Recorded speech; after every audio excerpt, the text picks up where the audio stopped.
قرآن و حدیث کے نعروں کو سن کر بہک مت جائیے، فوراً چیک کیجیے کہ آپ قرآن و حدیث کو سمجھ سے کیسے ہیں۔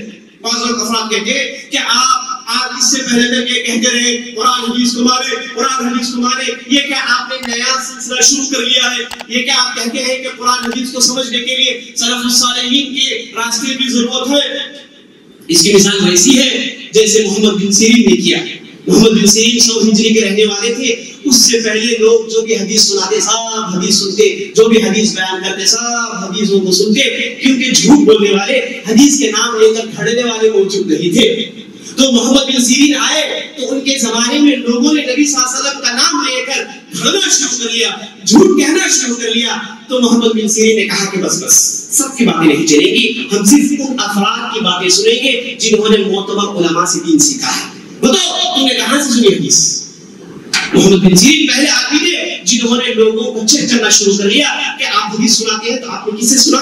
وہ کہیں گے کہ میں نے سنا استاد سے سنا، وہ دیکھیں گے کہ استاد معتبر ہے نہیں ہے، اور اس کے بعد ان کے معتبر ہے۔ یہاں سے حدیث کی تحقیق کا سلسلہ شروع ہوا، یہاں سے حدیث کی تحقیق کا سلسلہ شروع ہوا۔ تو صحابہ نے دین کی حفاظت کے لیے ایک نئی چیز کو شروع کیا تاکہ دین کی حفاظت ہو جائے۔ اسی ڈھنگ سے جو لوگ قرآن و حدیث کہتے ہیں، یہ کہنے والے بہت زیادہ ہو گئے۔ ایک زمانے میں صرف وہ کہتے تھے جو صحابہ کے طریقے پر تھے، لیکن آج ہر جاہل آدمی یہ نعرہ بلند کرتا ہے کہ ہم بھی قرآن حدیث کو ماننے والے ہیں۔ تو ایسے صورت میں نئے کانسٹرینٹ کو داخل کرنا ضروری ہے، نئے شخص کو داخل کرنا ضروری ہے جو پہلے سے موجود تھا لیکن اس کا ذکر کرنا ضروری ہے۔ وہ یہ ہے کہ آپ قرآن حدیث کو سمجھتے ہیں تو بتائیں کہ کس راستے پر سمجھتے ہیں؟ کیا منہج السلف کے راستے پر سمجھتے ہیں؟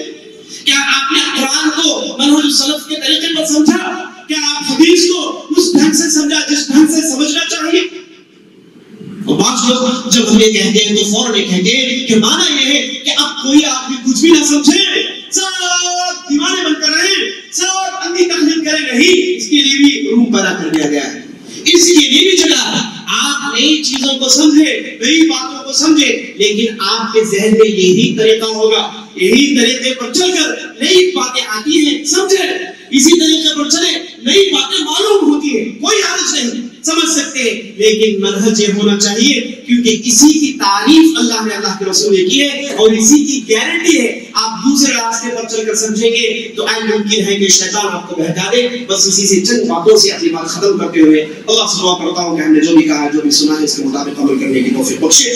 سبحان ربک رب العزة عما یصفون وسلام علی المرسلین والحمد للہ رب العالمین۔